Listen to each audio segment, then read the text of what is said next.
Hello, I'm Nathalie Dupree. Today on Nathalie Dupree Cooks for Family and Friends, I have some suggestions for a ladies' lunch that would be good for anybody, frankly.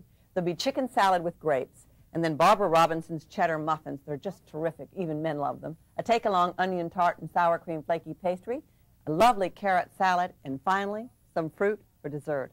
I think it's a great luncheon menu.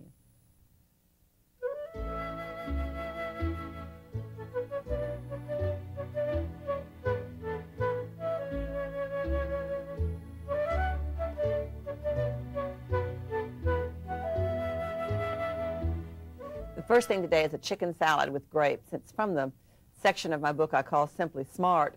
And I really developed this recipe because years ago when I had a restaurant, now closed, in Social Circle, Georgia, my friend Martha Summerhour came out and had lunch there. And she loved that salad, and she kept bugging me for the recipe. Well, I just made it that day. And so for the last 10, 12 years, I've been trying to make that same recipe, and I keep coming up with chicken and grape recipes. And this is a very favorite one of the ones that I've developed for it. In order to do that, you want to poach a chicken. I just thought I'd show you how to do that. You just take it, chicken, and you can cut it up, pull out the fat, and you can cut it up if you want to. It'll make a little thicker one. But if you just want to know how to do it, just dump it into some water there. And add, you want water to cover. You want a deep pot because the water works on through the chicken. And you throw in a bouquet garni, peppercorn, celery, if you have it, or carrots, parsley stalk. You don't need to put the nice leaves of the parsley in because they won't do anything. If you want to cut up an onion, you can. I usually have some stuff that I keep in the freezer in what I call my bits and my pieces jar, where any leftovers, like any leftover vegetables, leftover spinach or something, I just throw it in there. It just adds flavor and vitamins to it, and you get the nutritions, and you don't waste anything. But throw in the carrots. Sometimes carrots are a little sweet. Some people don't put them in there. Anyway, you just put this whole thing on the stove, put it on, bring it up to the boil, put a lid on, reduce the heat to a simmer, and let it cook until it's done. 180 is the newest guideline from the chicken people for poultry, for chicken in particular, but just cook it till it's done, and then pull it off and cook it and skin it. I mean, pull it off and shred it and skin it and bone it. This is its reincarnation here. Here is the chicken, the way that it looks when it comes out of the water, and you just simply peel off the skin and shred the chicken. I do it with my hands. Do it whatever way you want to. Now here's the recipe for the whole, for the chicken salad itself. First thing that you want is 6 tablespoons of orange juice. Right here we are. A cup of mayonnaise, a half a cup of heavy cream, whipped. And I've already done that here. 1 1/2 cups of halved seedless grapes, and 1/4 of a cup of sugar, and 1/4 of a quarter of a head of Boston or Bibb lettuce, a pretty lettuce of some sort. And then you garnish it with 1 to 2 tablespoons of julienne orange peel, which I'll show you how to do in just a minute.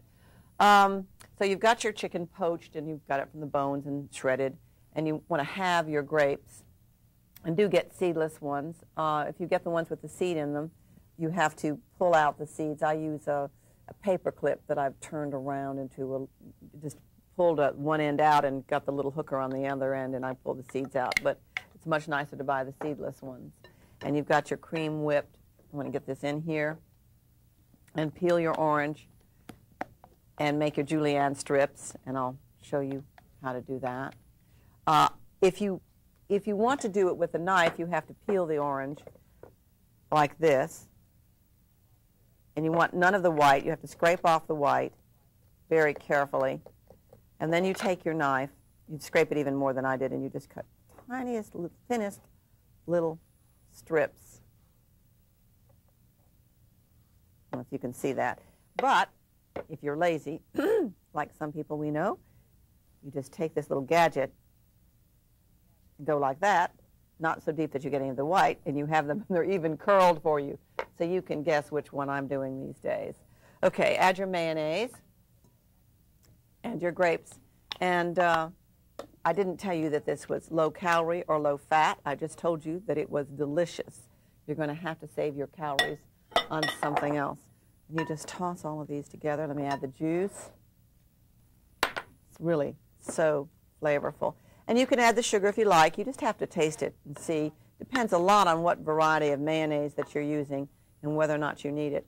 I always say that this one's not fattening because there's no flour in it, because there was the time when those French chefs really got carried away doing all those cream reductions, but they said they weren't fattening because they didn't have any flour. And just dollop it on here onto your bib lettuce. Isn't that pretty? It's particularly nice for a lady's luncheon, for a salad meal, and then top it. So pretty with your orange curls. Nice, isn't it? Now let me show you the cheddar muffins. I'm going to dictate the ingredients again so that you can make it at home. It's 3 cups of self-rising flour and 6 tablespoons of cold butter, 3/4 of a pound of extra sharp cheddar cheese, it's coarsely grated, and 1.5 cups of milk. You preheat your oven to 425 degrees. And get yourself some of these nice mini muffin pans. They come in all different sizes and shapes, but I particularly like this one. Just spray it with non-stick kind of a thing, or just brush it with cooking oil. Put your flour in the bowl and cut in your cold butter. You just want to cut it in until it's kind of the size of little pebbles. Don't spend a whole lot of time with it. And then go ahead and add your cheddar cheese and enough milk to make a really sticky dough.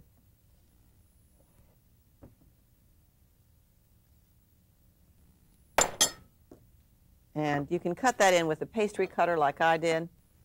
Be sure to get everything off of there. Or you can use 2 forks or 2 knives. Everybody's got a different way. And frankly, you can make this very easily in a food processor, or you can make it very easily in a mixer. It's really a dump, dump, dump recipe. And just stir it till it's all combined. I have one here to show you so that I don't have to have you watch me stirring and stirring a dough till it comes together. And you just spoon it into the tins. It's just so easy. Everybody has to have something simple and easy like this. And these guys freeze wonderfully. They're just wonderful to freeze. You put it in the middle of the oven and bake it 10 to 12 minutes until it's nice, pale, golden brown. Whenever you have cheese, you don't want anything to get too dark because you get that bitter taste from cheese. So you normally don't let it over brown. That's some of the problem with some of the cheese breads is people let them get a little too dark. So then you take this out here. You remove it from the tins. You move the tin. You just cool these on a rack. It's really wonderful. Pop them into, and you can make even tinier ones. Just adjust the baking. Now let me show you how to make self-rising flour. You add 1 1/2 teaspoons of baking powder and 1/2 teaspoon salt for each cup of flour. And the best flour to use for a low gluten flour, the cake flour or one of the southern flours. Anytime you're doing a self-rising or what we call a quick bread, the lower in gluten the flour, the better. So don't think that you should buy the bread flour. That's the worst thing that you can do. And now the carrot salad. This carrot salad is, the recipe was given to me when I went to someone's house. People ask me all the time, where do I get my recipes? Well, I got this. I went to my friend Gail Westcott's for dinner. She had a very pretty tenderloin of beef, which is lovely for a crowd, because you can slice it thin and stretch it or whatever. And then she had this nice salad. And it, too, has some sugar in it, which you can choose to leave out if you'd like. But what you do is you take 1/3 cup of vegetable oil. Oh, let me just read you the ingredients. 1/2 cup of vegetable oil, 1/2 cup of red wine vinegar, which is already in this jar, in this bowl, a cup of sugar, or less if you'd like, a teaspoon of dry mustard, and 8 ounces of tomato sauce, and a pound of julienne cooked baby carrots. And frankly, you can use frozen carrots, or I've got jarred carrots or canned carrots. Obviously, it's better if you run out and you buy some nice, fresh, pretty baby carrots and you just kind of scrape them. But life is not perfect for a lot of us, and sometimes when you're having a meal like this, you need to buy canned chicken, God forbid, and you need to buy canned carrots and just throw it all together and get it done. And then it calls for a large green pepper and a medium onion. It would be about 4 4-ounce cans of whole baby carrots, or say 2 10-ounce packages of frozen carrots. That's what would kind of work. So you just core and seed your bell pepper, and then you mix together, here we are, your oil, your red wine vinegar. Here we go. Your salt and pepper. If you want your sugar. And as I said, I'm not going to add all of it at once. I go back and I add it after I taste it to see. So much of it depends on your oil and your vinegar. If you use a nice balsamic vinegar, for instance, you could really reduce the oil and the sugar. So it depends. The oils and sugars that we're using so many more oils now. It used to be that a recipe would just call for salad oil and you kind of knew what it was going to taste like. But now with the wide range of oils on the market, you never really know exactly how it's going to taste with the vinegar that you get. And the vinegars are different too. So I have to add my mustard. I've added my mustard. I have to add my tomato sauce. And I just whisk this all together. Season it to taste, again with your salt and pepper. Add your carrots, green pepper, and onion. And if you use fresh carrots, you just peel them, as I said, or scrape them and cut them into julienne, and then just pop them into boiling water briefly, and then drain them. So we just add this. It's really a very simple dish. It's perfect for a buffet. I think that you're going to like it very much. And now, for something completely different. Thanks, Natalie.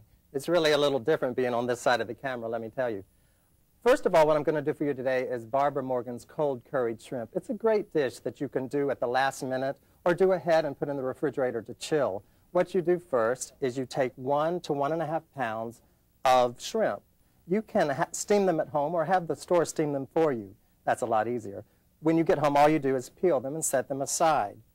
Next, we're going to take 1 Granny Smith apple, or Golden Delicious, whatever you might like, a small onion, and a garlic clove. Chop all of these. To this, in a pan, we're going to saute with 2 to 3 tablespoons of butter our onions and our garlic. We'll saute these till they're nice and golden and very, very, not caramelized, but just a nice golden color. To this pan, you're going to add flour and your apples. Just stir that around. We'll cook this until it's a nice golden color also.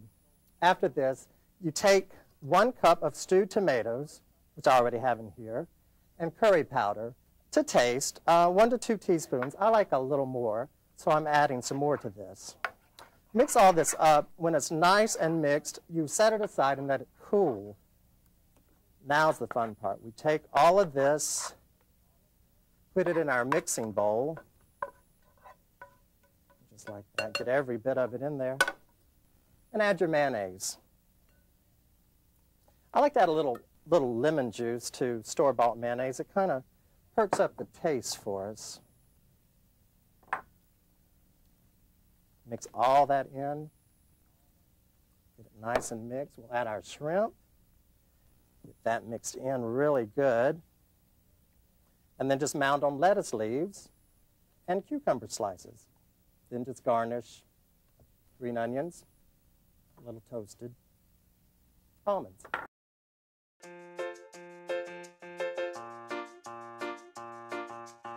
For nearly a century, LeCreuset's colorful French cookware has been a favorite in kitchens around the world.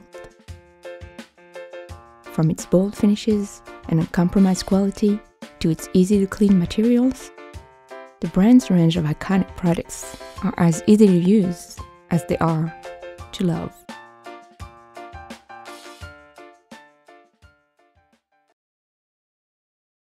This take-along onion tart is really a very simply smart kind of a thing. It's just lovely. It's a very fancy name for a quiche. And you can make it with just store-bought pie crust dough if you want to. But I wanted to show you how to make a different kind of a pastry. It's a sour cream flaky pastry. So let me just show you the stages that I'm actually going to do so that you get a whole picture in your mind rather than making it look mystical. The first is that I'm going to cut in the flour and the sour cream and shortening and so forth to make this dough. Then I'm going to flatten it out into a round because a thin round will chill faster and easier than a thick one like that and roll easier. Then I'm going to make that round into an oblong, And I'm going to fold the oblong into thirds. And that will create different layers of pastry that make it a kind of a mock puff pastry. Then I'm going to do roll that into a circle. And then I'm going to put the circle into this pastry ring with a removable bottom, just because it makes it a prettier presentation. I'm going to fill it full of rice or beans to weigh it down and pre-bake it slightly. It'll come out of the oven looking like this. And then I'm going to fill that mixture with onions and eggs, custard, and herbs, and bake it and come out with this fabulous looking thing here that can actually be removed, you'll see, from the pan to make a tart without a rim that is really stunningly beautiful. So that's it. Now let me read you the ingredients and show you this whole thing step by step. The first thing is 1½ cups of flour. And for this, an all-purpose flour at least, and preferably even, you could even use a cake flour if you wanted. It would work fine because it would be more tender. And then 3/4 a teaspoon of salt and a pinch of sugar, 6 tablespoons unsalted butter, 2 tablespoons of shortening, 2 tablespoons of sour cream, and 2 to 4 tablespoons of cold water. And that just depends on you and how much it's sticking. The first thing you want to do is to cut up your butter and your shortening and chill it. No sense in leaving it into a great big hunk to try to work in, but get it all cut up so that when you cut in, you can do that easier. And you add your butter here and your shortening. And of course, your shortening doesn't need to be cut up so much because it's already, soft. And go ahead now and cut in this with a pastry blender or 2 knives and a fork, whatever's easiest. You can do this in the food processor as well. And you just cut this in until the mixture resembles, the shortening that's in it resembles small peas. And just keep cutting. And it's going to be easier for you than it is for me because you're not working in such a strange situation with lights and air conditioning kicking off on occasion. So here's this, and you see most of it's in the size of peas. Give it a shake, and the small pieces fall to the bottom. And then you go ahead and you add your sour cream.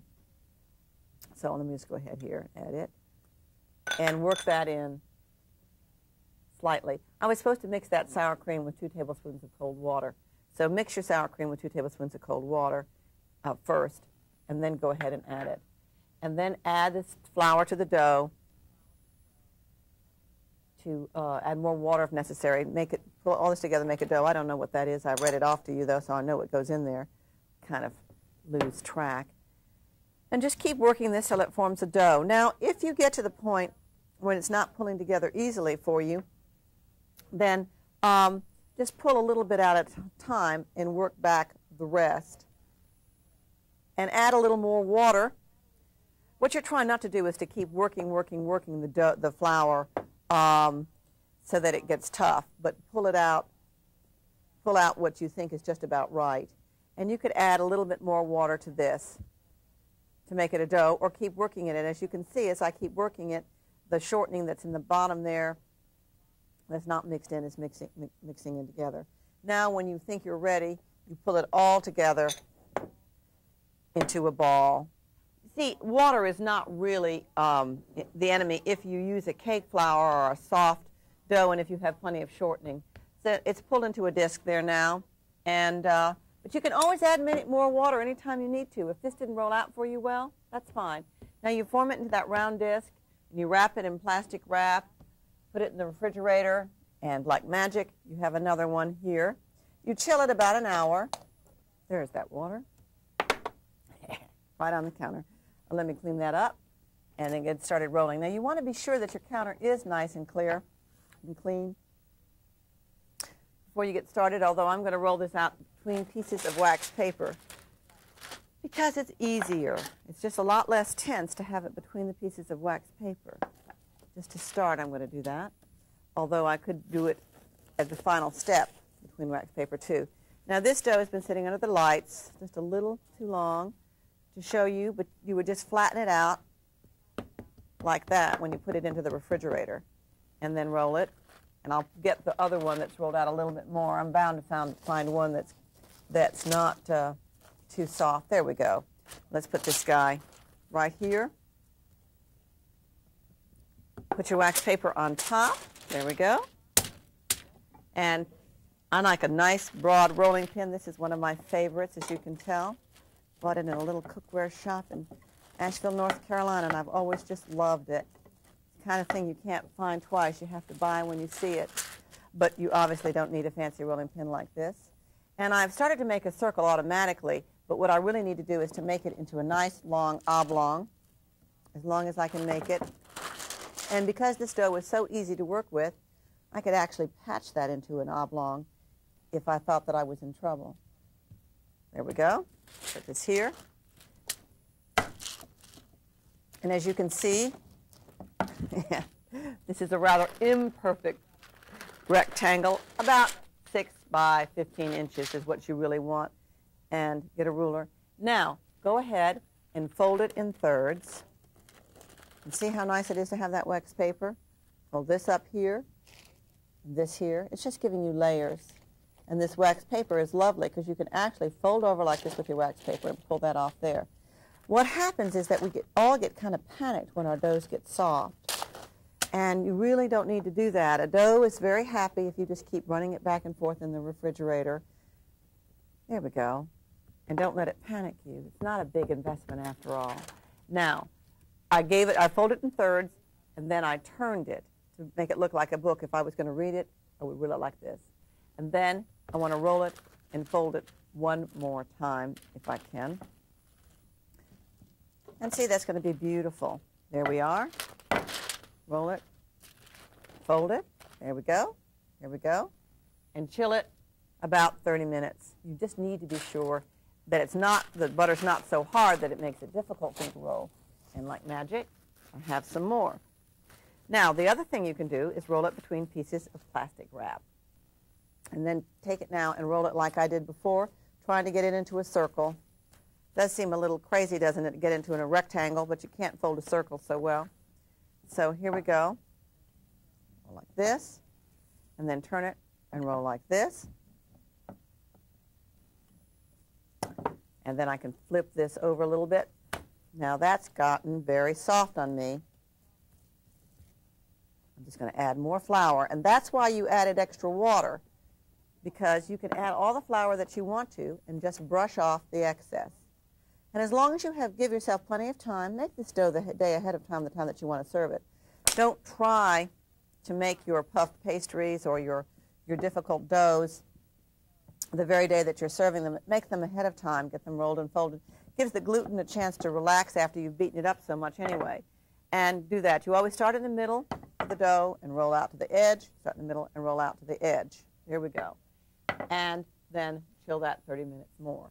Now, you want to get it rolled out all the way to this shade. And I know that this guy is really hot, but I'm going to flip him out anyway.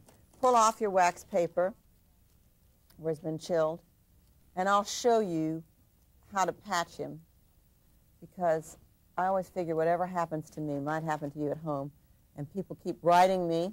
I've only had one person complain about my showing you how to patch the mistakes. Of all the letters I've ever gotten, the rest of the people tell me they like seeing the mistakes. So here you are. You've rolled this out. It's gotten hot in your kitchen, and you see, oh, my God, there's a disaster. Well, don't worry about that. Just take here, flip it into your pie ring, and then pull off your wax paper. And as you pull it off, gently push it in.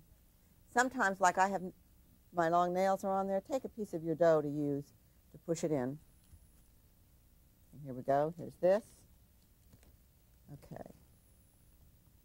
Here's this. Okay. And then go back with your pieces and just pull out your pieces. No panic. See? And just patch it. You don't even need water to patch this particular dough. Just glue it back in there together.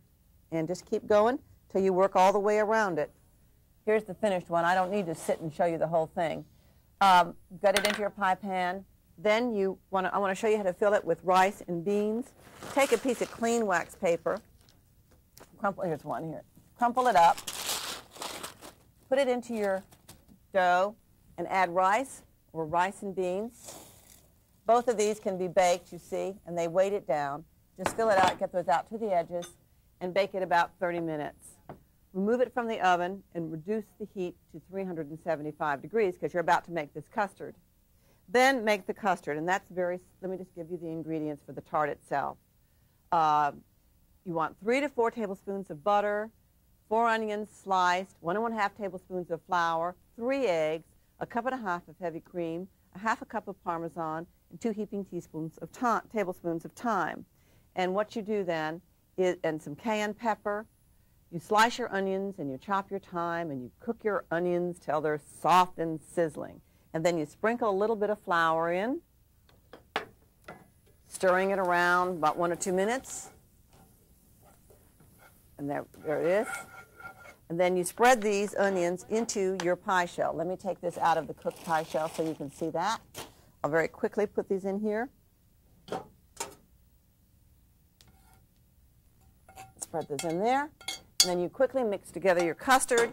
You beat your eggs, your cream, your salt and pepper and Parmesan, and spoon that over the onions and bake it at 375 for 35 to 40 minutes until the custard is set. Then you cool it slightly on a rack. You will push that bottom out of and lay some pretty pieces of thyme or something on top. It's just delightful and lovely and warm and chilled. I hope that you've enjoyed these luncheon ideas.